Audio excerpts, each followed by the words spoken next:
இனிய வணக்கம். படர் மெலிந்திரங்கல் என்ற அதிகாரத்தில் 117 அதிகாரத்தில் 8வது குறள், 1168வது திருக்குறள்.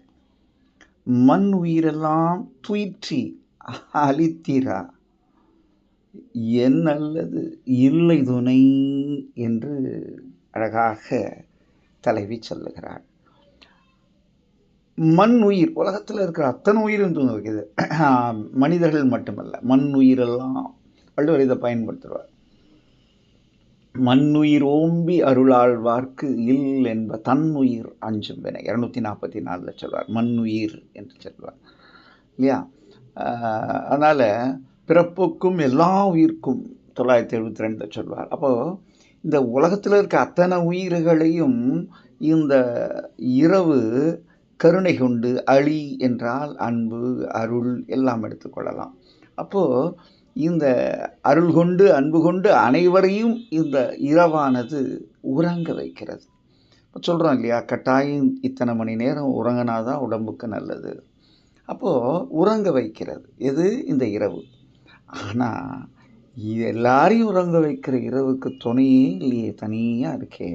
ஆனால் கவலை வேண்டாம், எனக்கும் உறக்கம் வரல, ஏன்னா பிரிவில் இருக்கேன். பிரிவு துயர், அந்த எண்ணங்கள் என்னை இடித்து கொண்டே இருக்கின்றன, உறக்கத்தை கலைக்கின்றன.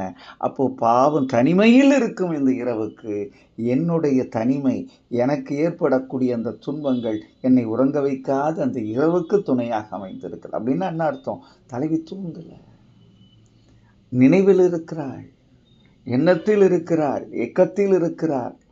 அப்போ அது தூக்கம். அந்த இரவுக்கு, உலக உயிர்களையெல்லாம் உறங்க வைக்கும் இரவுக்கே என்னுடைய தனிமை, என்னுடைய உறக்கமின்மை ஒரு துணையாக அமைகிறது என்றால் இது ஒரு தலைவி வெதும்பி சொல்லும் ஒன்றுதான்.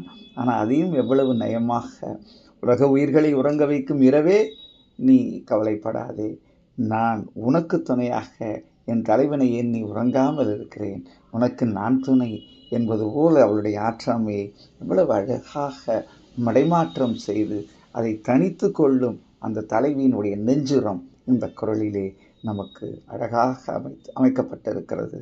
வள்ளுவன் நுட்பத்தை எண்ணி எண்ணி வியக்க தோன்றுகின்றது.